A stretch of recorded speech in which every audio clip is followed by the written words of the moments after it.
नमस्कार दोस्तों, study with Ambarish में आप सबका स्वागत है। एक बार फिर से आप सबके सामने एक नए टॉपिक के साथ प्रस्तुत हुआ हूँ। इससे पहले हम नए टॉपिक को शुरू करें, अगर आप हमारे चैनल पर नए हैं तो हमारे चैनल को सब्सक्राइब कीजिए, लाइक कीजिए और वीडियो पूरा देखिए, क्योंकि बहुत ही काम का वीडियो है और काफ़ी कुछ सीखने को मिलेगा। तो आज जो हमारा टॉपिक है वो टॉपिक है मिशन कर्मयोगी। सिविल सेवकों के लिए मिशन कर्मयोगी क्या है, इसके फ़ायदे क्या हैं, आज इसके बारे में संपूर्ण जानकारी हम इस वीडियो से लेंगे। तो चलिए आगे देखते हैं इस वीडियो में क्या है। केंद्रीय मंत्रिमंडल ने भारत के सिविल सेवकों के लिए मिशन कर्मयोगी राष्ट्रीय सिविल सेवा क्षमता विकास कार्यक्रम को मंजूरी दे दी है।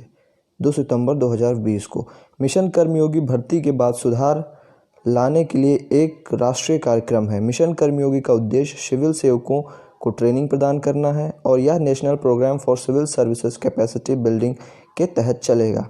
यह मिशन इसलिए शुरू किया जा रहा है ताकि वे भारतीय संस्कृति और संवेदनाओं से सरोबार रहें और विश्व भर की श्रेष्ठ पद्धतियों से सीखते हुए अपनी जड़ों से जुड़े रहें।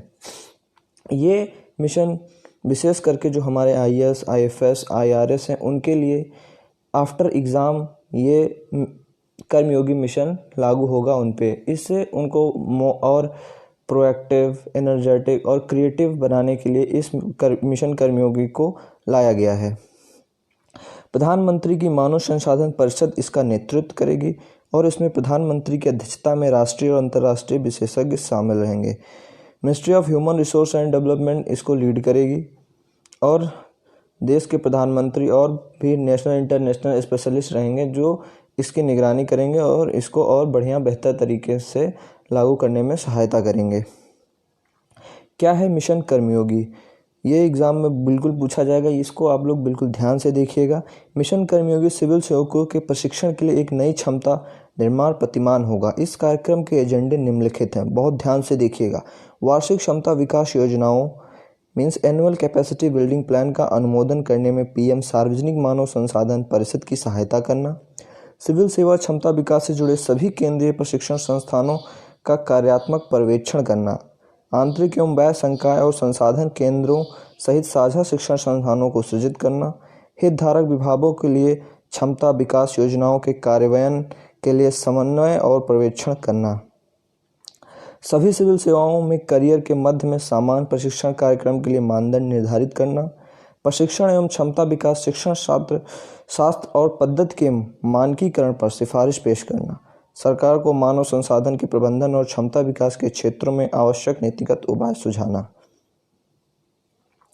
मिशन कर्मयोगी पॉलिसी फ्रेमवर्क जो होगा वो देखते हैं, और ये तो बहुत ही मुख्य पॉइंट है जो मैं अभी पढ़ने जा रहा हूँ और आप लोग बिल्कुल इसको ध्यान से पढ़िएगा और इसको याद कर लीजिएगा। Transforming, strengthening and promoting transparency to complement the physical capacity building approach with online learning। Online learning आज के समय में किसी के लिए भी बहुत महत्वपूर्ण है, क्योंकि इससे हम लोग कहीं भी किसी भी वक्त शिक्षा प्राप्त कर सकते हैं या कोई भी इन्फॉर्मेशन हमें जाननी होती है। Enable adoption of modern technological tools such as digital platforms, artificial intelligence, machine learning and data analytics. हम देख रहे हैं कि बढ़ते विज्ञान में को लेकर आर्टिफिशियल इंटेलिजेंस, मशीन लर्निंग, इन सब का काफ़ी स्कोप है और इस सब का कैसे इस्तेमाल किया जाए ये सब चीज़ें बहुत ही ज़रूरी हैं। To calibrate all civil services task to a framework of roles, activities and competencies to create and deliver relevant content through online, face to face and blended means. बढ़िया और ज़रूरतमंद और रिलेवेंट कंटेंट को डिलीवर करना। Civil servants to get an opportunity to build capacity along their chosen and mandated career path. Enabling access to training content in Hindi, English and other regional language, जो भी उनकी अपनी भाषा हो उसमें। मिशन कर्मयोगी कैसे सिविल सेवकों को भविष्य के लिए तैयार करेंगे, तो बहुत ही महत्वपूर्ण प्रश्न है। ये क्या होगा कि rule based to role based होगा। National programme for civil services capacity building, shift from rule based to role based human resource management, emphasize role of on-site learning in complementing off-site learning, linking training and development of competencies of civil servants, transforming training institution into center of excellence, ministries to directly invest and co-create a common learning ecosystem, focus on massive scale training on e-learning, और देखेंगे केंद्रीय कार्मिक व प्रशिक्षण मंत्रालय में सचिव सी चंद्रमौली ने कहा कि मिशन कर्मयोगी का गठन सटीक दृष्टिकोण, कौशल और ज्ञान के साथ भविष्य को ध्यान में रखकर सिविल सेवा का निर्माण करने के लिए किया गया है। उन्होंने कहा यह नए भारत की दृष्टि से जुड़ा हुआ है और क्षमता निर्माण पर केंद्रित है। मिशन कर्मयोगी अभियान सिविल सेवा क्षमता निर्माण से संबंधित एक राष्ट्रीय कार्यक्रम होगा। यह न केवल व्यक्तिगत क्षमता निर्माण पर बल्कि संस्थागत क्षमता निर्माण और प्रक्रिया पर भी केंद्रित है।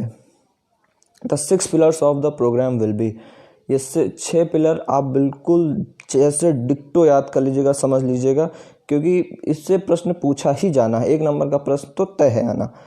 पहला है policy framework, institutional framework, competency framework, digital learning framework, the electronic human resource management system and the monitoring and evolution framework. Mission Karmayogi digital learning framework क्या है, ये देखते हैं। लोकल प्रॉब्लम्स का global solution to provide any time anywhere learning to train about 2.5 crore civil servants, मतलब 2.5 crore civil servants को कहीं भी कभी भी ई लर्निंग के थ्रू ट्रेनिंग प्रोवाइड कराई जाए। Content curation to evolve into vibrant and world class market place supported by a robust e learning content industry providing best in class content with Indian values to create continuous frictionless घर्षण रहित guided capacity building for all civil servants. तो ये थी पूरी जानकारी की mission कर्मयोगी के विषय में, और ये खास करके हमारे जो सिविल सर्वेंट्स है IAS, IFS, IRS उनके लिए लागू होगा। परीक्षा के बाद, परीक्षा के पहले का तो 1 नेशन 1 एग्ज़ाम जैसे हो गया, अब परीक्षा के बाद भी इसको और कितना बेहतर बनाया जाए उस पर ध्यान केंद्रित किया गया है। तो पूरा वीडियो देखने के लिए धन्यवाद। अगर आपको जानकारी अच्छी लगी हो, महत्वपूर्ण लगी हो तो हमारे चैनल को लाइक करिए, शेयर करिए, सब्सक्राइब करिए। मिलते हैं, धन्यवाद।